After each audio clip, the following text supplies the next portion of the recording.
Hello friends, जैसा कि आप देख पा रहे हैं कि एक एप्लीकेशन जो है, एक आवेदन जो है वो वायरल हो रहा है।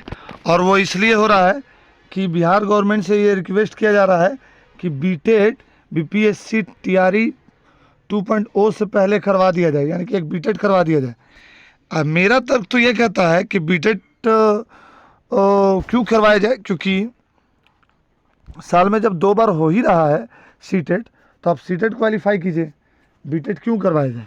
लेकिन एक डिमांड ये भी है इन लोगों का, क्योंकि मैथिली, मगही और भी कई तरह का जो भाषा है, वो भाषा जो है सिर्फ बिहार में ही बोला जाता है और उसका एग्ज़ाम सीटेट नहीं लेता है।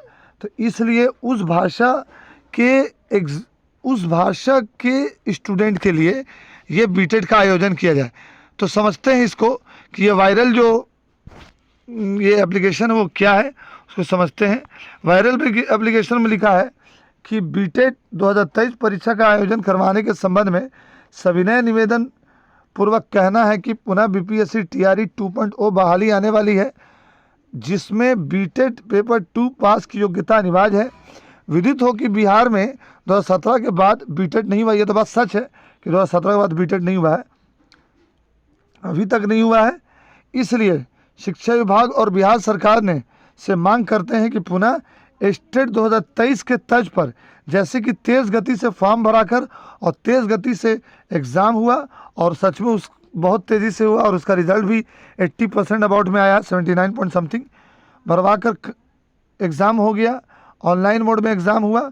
उसी तरह से बीटेट पेपर 2 का भी एग्ज़ाम लिया जाए, ताकि हम सभी पास होकर जो 6 to 8 की बहाली आने वाली है उसमें अपीयर हो सके। ये तो सरकार के ऊपर हम लोग छोड़ सकते हैं कि गवर्नमेंट करेगी क्या। इस काज हेतु सदा आभारी रहूँगा। और निवेदक में ऑल बीटेट अभ्यर्थी बिहार। तो देखिए, अगर आप मैथिली, मगही और बाकी जो क्षेत्रीय भाषा है, क्योंकि बात सही है कि बच्चे को मदर टंग में ही पढ़ाना है, उसके लिए अगर डिमांड कर रहे हैं तो कुछ हद तक तो सही है।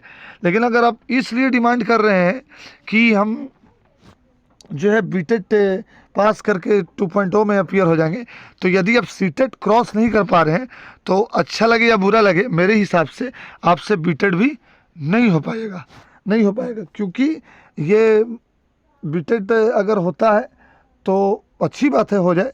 लेकिन मेरा ये एक्सपीरियंस कहता है कि सीटेट ही पास कर लिया जाए, और हो सकता है कि बीपीएससी 2.0 में दिसंबर अपीयरिंग सीटेट को मौका मिले, क्योंकि बहुत सारे स्टूडेंट 1-2 नंबर से रह गए हैं।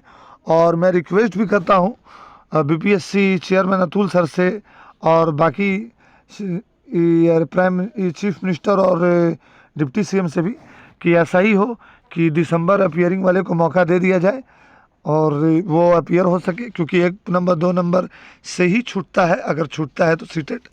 तो लेकिन मेरा सजेशन ये है कि सीटेट ही पास करना चाहिए, क्योंकि सीटेट साल में 2 बार हो जाता है। ऐसे बीटेट की डिमांड को भी हम गलत नहीं ठहरा सकते हैं, क्योंकि इनका भी अपना एक तर्क है। तो अगर ये इन्फॉर्मेशन आपको पसंद आया हो और ऐसी इन्फॉर्मेटिव वीडियो आप अगर चाहते हो, तब प्लीज़ चैनल को लाइक कीजिए, सब्सक्राइब कीजिए और शेयर कीजिए। और एक बात के लिए सॉरी कि मैं 3-4 दिनों से वीडियो नहीं बना पा रहा था, क्योंकि थोड़ा सा बीपीएससी एग्ज़ाम के बाद थोड़ा फ्रेश होना था, तो इसीलिए थोड़ा सा टूर पे गया था, तो 3-4 दिन का एब्सेंट रहा, तो इसके लिए सॉरी। और अगर पसंद आया हो वीडियो तो सब्सक्राइब कीजिए, लाइक कीजिए और शेयर कीजिए। Thank you for watching. Visit again.